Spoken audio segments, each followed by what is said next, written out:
Hi, I'm Deborah, business owner and mom to Gen Z kids on a mission to make sure they get hired and become financially independent as soon as possible.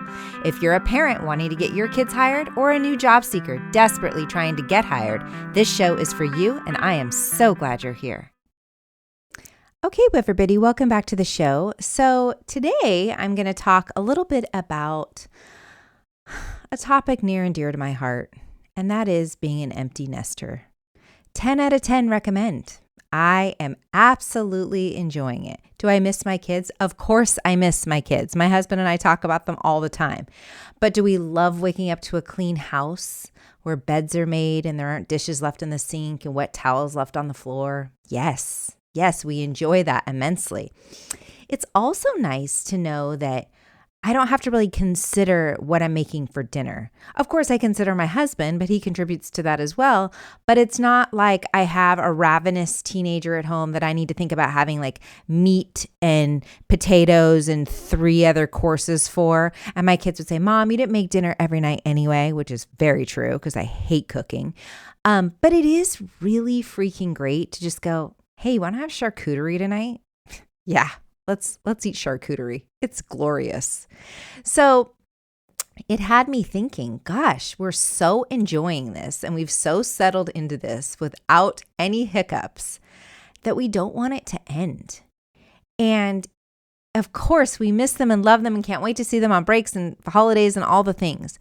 But it dawned on me of, shoot, if they don't leverage themselves immediately out of college into their first apartment, then these nights of charcuterie are going to come to a screeching halt. And I just don't believe that's what's in their best interest or in ours. I really feel like, we taught them how to use a spoon. We taught them how to navigate adolescence.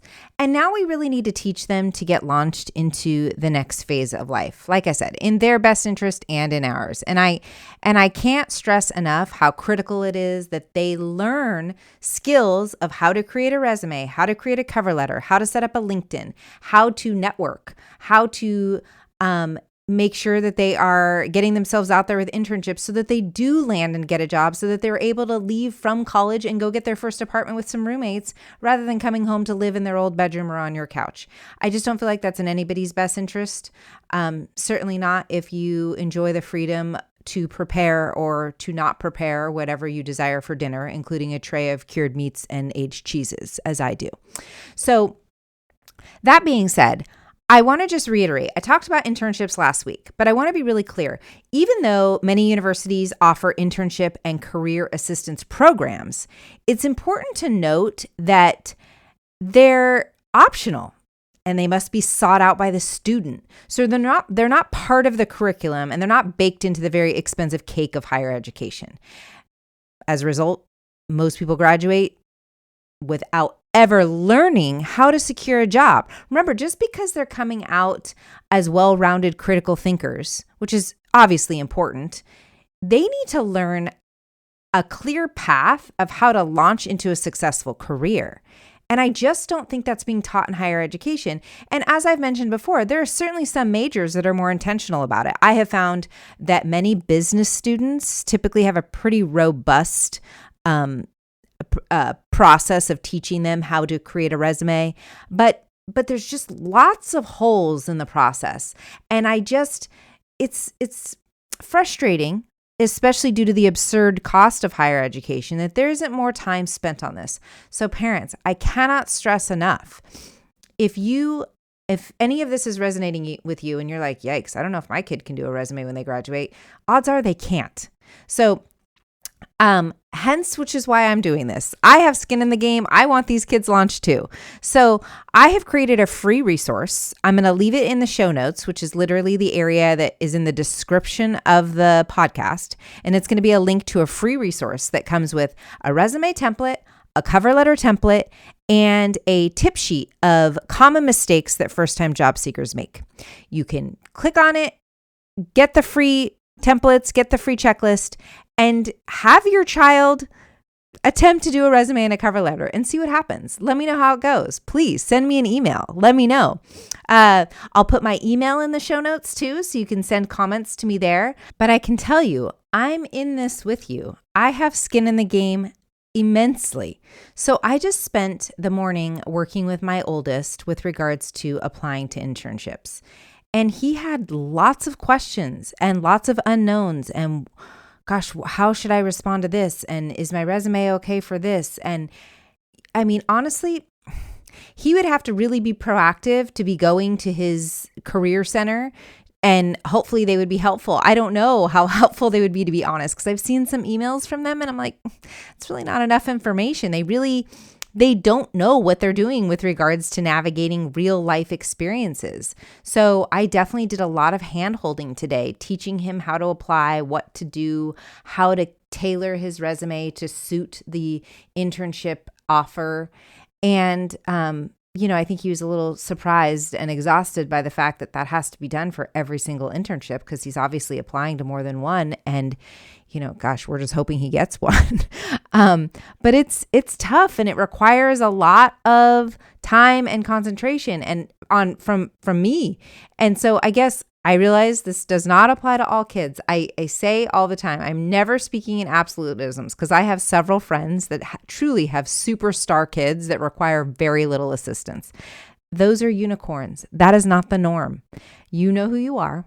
And all I have to say is I envy you. You're so lucky, because most kids, myself included, I didn't know what I didn't know. So my parents were constantly guiding me and telling me and helping me and showing me.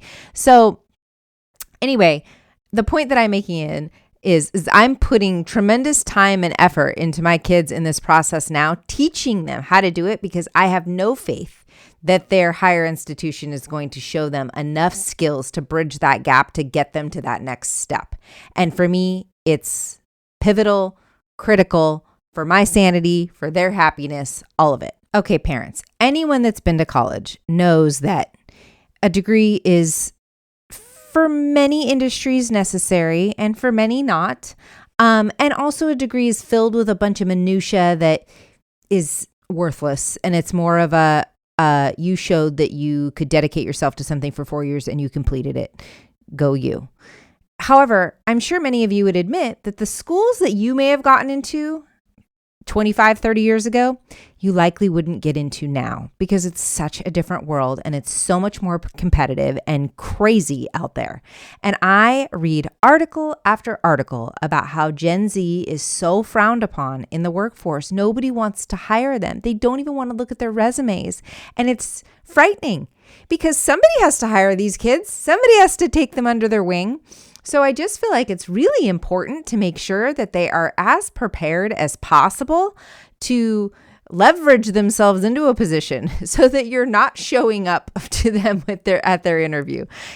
Helping them with their internship application over a computer is very different than showing up in the lobby at their interview.